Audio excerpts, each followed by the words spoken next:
Women aren't complicated. We're just exhausted from over-explaining the same thing over and over.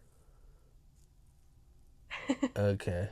So we put a poll box up and asked people what women wish men knew.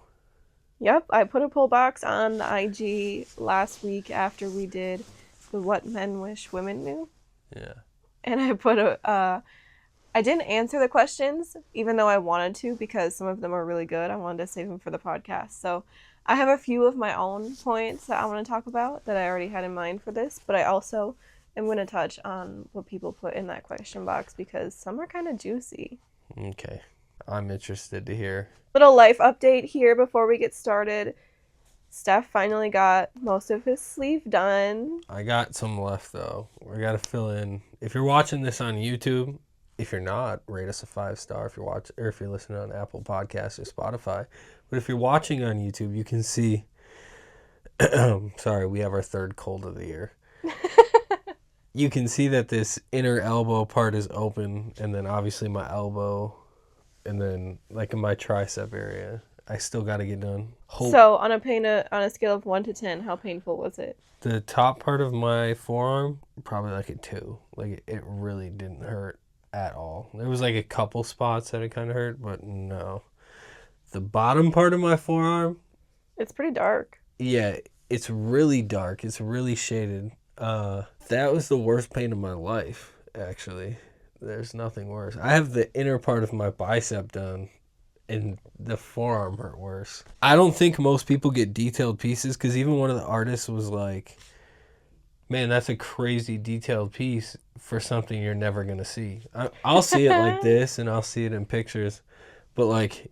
But you can see it when your arm's down and you're wearing short sleeves. Like, people behind you can the see people behind me and stuff will see it. And just like, you know, if I'm doing something with my hands, that other people see it. So it's cool. I just don't know if everybody gets it so detailed right there.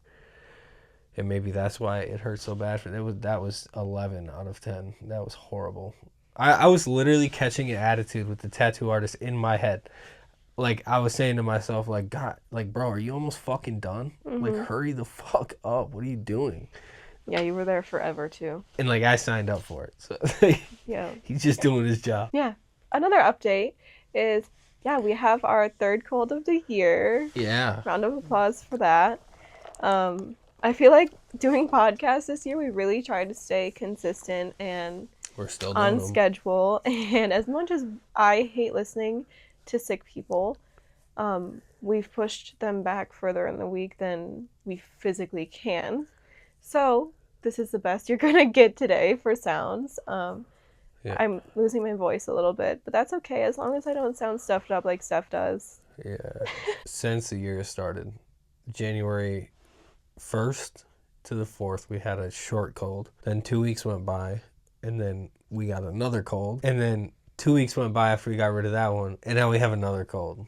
We haven't been able to, like, get a break longer than 2 weeks. It truly makes us sound like dirty people, but I am, like, the most germaphobe type of person there is. Like, I clean my house all the time. I clean my hands all the time. I don't know if that's why we're getting sick, but that I don't even know. But hopefully Minnesota. This is the last one since we're almost into spring very soon until the fall. Yeah. So hopefully you guys never have to listen to us like this again for at least a few more months. Yeah. Cold and flu is really high in Minnesota. The weather doesn't help. I think we're passing it back and forth. Like, I looked it up. If you can pass the same cold, it says it's not the same one, but it can mutate onto the next person, and it's slightly different. That person can give it back to you in their mutated way. Like, you can go back and forth, and we see... I think our culprit is our daughter. Well, yeah, and your mother. Because she watches her, and then it's like... She always gets sick right after we get sick. Then she gets better, and then all of a sudden we're sick again. It's like we're all passing it back and forth. Yeah, so it's been very fun. Yeah. Let's get into the episode because I know you guys are ready to talk about this. Okay. Things women wish men knew. Here we go. So we touched on it a little bit in the other episode because I thought we'd be able to fit them in, but we weren't able to fit them in. Yeah. That episode was a little long. It was very long before editing. If you haven't listened to Things Men Wish Women Knew, you should definitely listen to that after this. Let's get into my first point first. So, women wish men knew that we want, like, emotional safety. Let me elaborate. I feel like we know that one. Maybe after a while. Women just feel like they need to feel, like, emotionally safe before anything else. As in, like, we want you to listen and not fix it. Kind of like how I said before. Yeah. I know that one. It takes a while to learn. You get the hang of it. Like, for me, I grew up with my mom as, like, the main one in the house. So, like, when she had a problem, I wanted her to feel better. So I grew up, like, trying to be a problem solver for other people. Yeah, and also women don't want, like, men and women both, but, like, it helps women not always feel like their feelings are being dismissed. Yeah. When explaining if something bothers them or whatever's on their mind. Yeah, I know that now. Tone. So tone can go both ways for women and men. But with women, like, it makes us feel, like, unheard if you give us a certain tone, or, like, you're just dismissing it, in other words. So that also helps when explaining feelings or stuff along those lines. I think our dismissive tone, if we sound like we're being dismissive, like, it'll be fine. Something like that. It's more or less because that's, like, us. That's how we tell ourselves shit is going to be fine, and we just move on. Right. Like, so it's not like an intentional thing to dismiss your feelings. It's just... And the most common one is being told to calm down. Oh, yeah. Doesn't help. Has a woman ever calmed down when you told her to calm down? Oh, not that I can recall. Exactly. And for any men listening or watching, let us know if any woman has actually calmed down when you've told them to calm down. Because I guarantee you, 9 times out of 10, they probably got more pissed off. Yeah, I feel like in certain situations it might work. You like can use the word. You can use the word calm down with other things. Yeah. Using the word calm down with a tone and alone isn't the way to go. Like, if you're like, hey, let's just, like, calm down for a second, we can figure it out in a sentence. I think if you were arguing with another girl, though, and, like, you guys are, like, screaming, and I, like, pulled you aside and was like, you gotta calm down, you would calm down. Yeah, obviously there's different situations to use calm down. Yeah. I think more so that's Using used for when she's upset. Yeah. Or annoyed or something, and you calm down. Like, it's just not it. I get that. Then my answer is the same. Don't recall it ever working. Yeah. No. Another thing for women that is, like, constantly going on is our mental load in our head that I think is really hard for us to put into words to men or to other people that don't understand it. Like, the things that actually are circulating in our head. Because, like, when you sit there and you can say, I can just sit here and stare and not think about anything, there's no way that we could do that. Yeah. Because we sit there and we remember appointments. We try to remember meals. It's, like, way more complicated than that. Like, when you think of, like, planning meals, you think about, like, portion sizes, what we have now, what we have later, what I need to get, if I have the utensils to make it, if I'm going to have the stuff to save it. There's numerous things that go along with it. Or, like, remembering doctor's appointments. It's like, you have to remember that you have to get up an hour early, and then you have to do this for the baby before you leave, and then you have to do this and that and this and that. And it's like, one thing is always more than that, if that makes sense. So if you're sitting on the couch and you're zoned out, and it's nighttime, the kid's asleep, like, you're relaxing now, and you're zoned out, you're thinking about doctor's appointments and dinner? I mean, not all the time, no. Those are just examples of, like, how we constantly have a mental load. It's like we always have, like, a mental checklist in our head, but those checkpoints on that checklist are just, like, standard ones. So even then there's, like, you know how they go point off from each one of them? Yeah. That's what they do. So even if you're zoned out, you're thinking about something like that? Yes, we're always thinking about something like that. Good to know. Maybe not, like, a doctor appointment or, you know, meals, but what we have to do today, what we have to do tomorrow, what's on the schedule for tomorrow, what I need to do for, like, if I run out of stuff for makeup, or, like, what I have to put in the cart for the order so I can't forget, or what I have to write down so I don't forget to do that. That's stressful. I'm saying, and I feel like dudes just don't get it. No, because we like peace. So when we zone out, or even, you don't even have to be zoned out. You just clear the space in your head. To keep it more simple, it's not about just doing one task. It's like carrying the responsibility of remembering all of it. Does that make sense? Yeah. A good question for you is, do you notice what I handle without being asked? Yeah. Most of it. Certain things, and no. But I'd like to hear what you say no to. For me, not. What do I not handle? no, you said if I notice. I notice a lot, but That I there's just things, handle it. yeah, there's things that you do that I don't notice because Yeah. I don't know. For one, it's probably a habit. Yeah. And for two, not everything has to be noticed. Yeah, and like But the same goes for men. There's a lot of things that you guys handle that we don't notice too. sometimes we'll both do it, but we'll like pick up Gemma's toys upstairs or something, and then by the time the other person sees it, Gemma had already destroyed it again. Well, it doesn't help that our daughter likes to just make a mess. Yeah. She just likes to dump it out. She doesn't even play with it. She dumps it. We'll put things in a basket. She dumps it out. And then she's got these toys that Velcro together. She rips them all apart and then walks away from them. I did my job here. Yeah. I feel like in every relationship, the woman just handles a lot. And it just, like, to the men, it just magically it just appears and is done. No, yeah. We know. Most of us. And most of us appreciate it. There's some guys who don't. But right. It's just something to consider. Another thing that women wish men knew is, like, effort equals attraction. Uh-huh. So, like, if we see you helping around the house without being told, or planning dates, or just following through with what you said. Yeah, I feel like that's a given. Yeah. Just because it's a given doesn't mean a lot of guys do it. But I feel like that one's a given. Right. So the last one that I had in my mind to talk about before I get into what everybody else said was like reassurance and words. Like sometimes we like to hear like just compliments or just feeling chosen. I like this one. Matters. Silence can feel like a disinterest. Uh-huh. So that's why like I've said to you and we've said to each other, it's just like just say what's on your mind. Like if you're thinking it, just say it. If it's not super bad or, you know, something that doesn't need to be said. But most of the time, if you're thinking something that might make the other person feel better, then just say it to them. Yeah.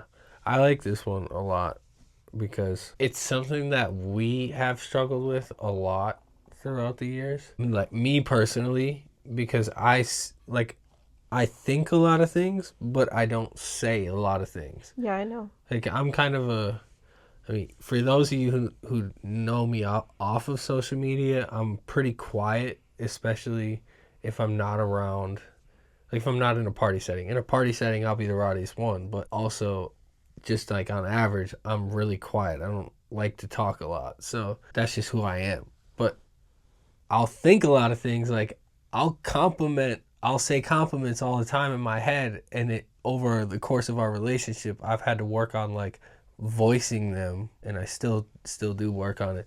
But I grew up in a house where it's not an excuse, but it plays a role in who I am. So I grew up in a house where I didn't see what love is, what love looks like, how to treat a woman properly. Like I saw it from my grandparents, but you're only around them so much. Mm-hmm. So I've had to learn things, and that one is like one of the biggest ones. So I really like that point. That's really good. And then for the other perspective is like, because I'm just like this sometimes. I oversay things. Yeah. So, like, if you oversay it like, makes it seem you're handsome, or, you know, I love you. Like, sometimes I will catch myself saying that more than I need to say it. It can get, like, it can come across as not genuine. It doesn't mean like, nothing. the more you say it. Yeah. So, even though it probably does come up from a place of love, it's just oversaying it so much, it just comes across as not as important as if you said it to me like randomly. Yeah, I get it. I don't like to be over complimented. Too late for that. Well, yeah, but it's not so bad. I don't even like it when I'm at basketball, when I'm hooping with my friends, and like they compliment me every time I score. Mm-hmm. Cause now, bro, you're just making it seem like like you're surprised that I scored. Like it almost sounds like an insult. Like like disingenuous. Don't even fucking say nothing, bro. Just let me play. Right. Now I'm going to talk about a few that came through the question box. Okay. So one that came through the question box was, we want you to notice like our body language a little bit more. Okay, what the hell does that even mean? It's almost like reading the room. No, the line has to be drawn somewhere. Like, I'm just gonna read the ones in the box. Okay, this is my response to them. The line has to be drawn somewhere. We can't understand everything about the females, just like the females can't understand everything about the males. Like, most females can't wrap their mind around how we can think about nothing. Yeah. Like, we understand basic body language. Like, obviously, if you're giving us the finger, you're probably mad or you're probably making a joke. We're not going to be able to... that's just a lot. Yeah, it can be, definitely. Yeah, we'll just get the basics of the body language, but we don't need to do all that read the body language better type stuff. That's just... Okay, if you roll your eyes, I know you're annoyed. Okay, but to be fair, you say I roll my eyes all the time. And you do roll your eyes more often than most. I don't even notice I do. That's the thing. Exactly. So read the body language. How is read the body language accurate when some women roll their eyes only when they're annoyed, and some women roll their eyes and don't even know they're rolling their eyes? It's like you have to, based off of your partner, though, not based off of any woman or any person. I know, just whatever. Okay, so another one is reassurance can go a long way. Some of us are very self-critical. Okay. I feel like we touched on that one a little bit. We did. I get it. Yeah, reassurance is nice. Yeah, it's pretty... Just being vocal. Women wish men knew to keep things clean. Keep things clean? What the hell does that even mean? I know. There you go. They're nards? Maybe. Or the house? Like, what are we talking about here? Maybe it could be interpreted any way, I guess. Yeah, keep them clean regardless. If you're talking about the person... like, hygiene should be something that we all try to have good hygiene. Mm-hmm. Maybe it's the partner you're picking's problem. Maybe. If it's like the house, do your best to help out, bro. I think with women, we don't like to... if you have kids, you're already a mom. We don't want to be a mom to our husband, too. So, like, there are some men who don't like to pick up after themselves. So that could be referring to that. Yeah. Well, okay, so I think, like, you obviously help out your partner, like, with whatever chores, occasionally at least. Like, think about it. But there's, like, a few basic things that every fucking human being should be able to do. Like, if you just ate, bro, rinse your dish, put it in the dishwasher or the sink, however you do it, you know. Put it where it needs to get cleaned at and rinse it. Rinse your dishes. I hate when people don't rinse their dishes. Yeah, and I'm glad you're that way because if somebody put dishes with food in the sink, I wouldn't fucking do it. No. You would be doing it if you did that. It's fucking disgusting. Uh-huh. Then your garbage. Like, if you have a bunch of garbage next to you that you just made, throw it the fuck away. Okay. Don't even say I don't. I'm the one who bitches when you set wrappers down and leave them. Like, because... I don't know if I got OCD or something. To be fair, I just picked up the trash in here before this podcast. Yeah, but this is the one exception. This room goes through phases. And I picked up the trash in our room yesterday. I do the trash more. Don't even get me started. No, you do. All the little wrappers everywhere. That's what I was going to say. I don't know if I have OCD or something, but we have these clear straws. You guys probably see it on our cups. They got these clear wrappers. And I don't know if you just... forget to throw it away or like you don't see it because it's clear after you set it down, but I find your wrappers every time you make a drink somewhere and I pick it up and it grinds my gears seeing the little clear plastic wrapper. See, I never even realized that. Yeah, because I just do it. But that's what I mean, like this. I don't know, Gemma's been taking things from the trash, so... No, it'll be like on the counters all the time.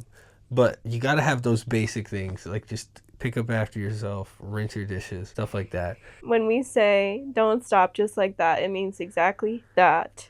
So men need to know that that's exactly what it means. It's not twisted. We're not meaning it in a different way. That's exactly what it means. All right. Self-explanatory. Yeah. Someone said we fake it sometimes. Okay. So yeah, I guess men should know that, yeah, it's being faked sometimes. That's only your response. Yeah, I mean, what am I gonna try to discredit that? I can't discredit that. Like, don't do that. I don't know. It's the little things that matter most. Pay attention. Yeah, So, okay. like, pay attention to maybe her favorite things or things that make her happy or things she goes to for comfort. Uh-huh. And get her something like that. Like, if she always likes a blanket, get her a new blanket. If she likes blanket. She likes her heating pad laid on the cushion before she lays down to watch TV. Lay it down for her. Oh, are you taking notes on that? I do that. Someone else said how to eat it better. What? How to eat pussy better. What the fuck does that mean? Women want men to know how to eat it better. Some men must not know what they're doing. Long story short, I don't know. Aggressive is not the thing. And men always think it's like needs to be like rough or extreme, and that's not it. More gentle is the way to go when it comes to fingers and tongues. Are you confused? Most of the time. There's definitely some people who would disagree. Like, because I'm trying to think about how to answer any of this or respond to any of it, really. And it's just like, it's all based on your partner. And then for the lady saying guys need to eat it better, it's just like, it's also based on your partner, like the guy. Might not just like, be that. Might not just be that one partner. Me. Maybe it's been every partner she's been with. Well, then I've heard a lot of people make them do tryouts. I don't fucking know. I've heard a lot of people's experiences. Yeah, I've heard that a lot. My whole life stories. Well, it's just like, find better people. Then I don't know. Another one is, please use fingers while eating out. Yeah, I already know that. That's a good one. Someone else said, we love period sex. I feel like that one is not accurate. I think that one can be like 50-50. And only because some women can be more in the mood during that time. Some women not at all. And some women not at all. But it could feel better during that time because things are more slippery and whatever. So that might be right and that might be wrong depending on your type of partner. But that's a good one, I think, to note. Aggressive fingers feel terrible. Not nice if you have no idea what you're doing with force and speed. Double down on the aggressive thing. Yep, I'm saying aggressive, no. It's a sensitive area. It easily is painful. It can easily be painful as easily as it can be pleasurable. So it needs to be taken the right way. But that's why I said there's some people who would disagree. Some people like pain. I know, but like from my personal experience, it's not a good pain. Yeah. Someone else said that it starts outside of the bedroom. Yeah, I agree with that one. We've talked about that a lot on different podcasts. Like, intimacy is not just in the bedroom. It starts outside of the bedroom, beyond foreplay. Yeah. And there's, like, to be honest, that goes for both people because there'll be times where, like, I'm hella annoyed or hella stressed, and doing stuff in the bedroom would probably help solve that.